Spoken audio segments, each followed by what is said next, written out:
Hi ladies, welcome to week 2 of a video that I hope helps you. Let's talk about Adam's rib. The word T-S-E-L-A-H or T-S-E-L-A is pronounced Selah. That word has 3 different meanings. It can mean rib, or it can mean side, as in the side of a body, or it can be referring to an architectural term. It can be the rib, the side of a body, or an architectural term as used in the Ark of the Covenant. The sides had to be equal. The altar that God wanted built, or the tabernacle itself, the sides had to be equal, and that is used as well to describe that, to define that word. It is used 28 times in the Old Testament. But up until the Catholic Vulgate, up until the Protestant Reformation used the Catholic Vulgate, which was translated from the Latin and not from Hebrew, up until that time, the word had been translated all throughout the Old Testament to mean side of when referring to Adam. Then it was translated to rib. In the Old Testament, 28 times that word is used, and even Jewish scholars say it was never rib in the Old Testament. 3 times it refers to the side of the ark. 11 times it is used to refer to the side of the tabernacle. 11 times to the inside walls that were equal on the inside of the temple. Once to refer to the side of Job, but only 1 time then has it now been translated to mean rib. That might not seem like a big deal to you, but we all know that in our world, it's the little things that begin to add up.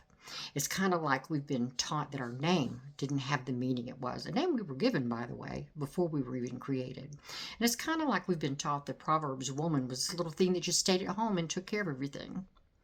Our role, so to speak, is supposed to be this home, and we have no thought.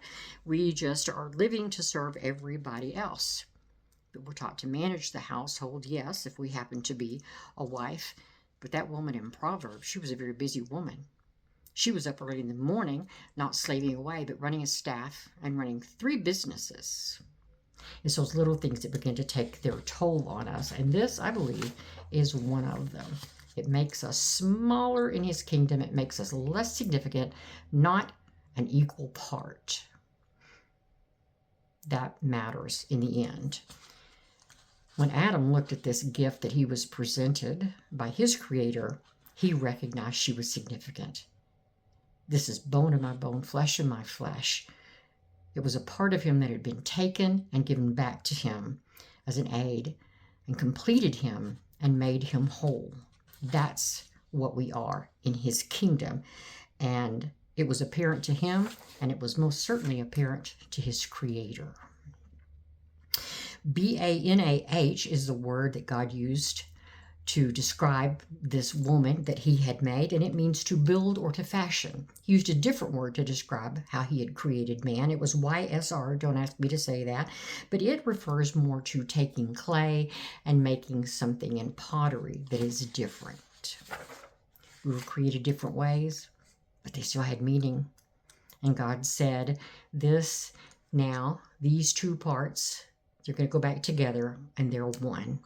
Together, they make something that's one. If we look at our lives as something that is important in his kingdom, we matter too. We are not a small part, we're not an insignificant part, and we're not a part that was an afterthought. We were given a very powerful name before we were even made, and our very making was also significant, and it matters in the kingdom today. I don't want you to go into 2026 thinking for another day, not for another minute, that you are lesser than, like we have been taught far too often. Don't let anyone shrink you or stifle you or silence you. Don't let them berate you or belittle you.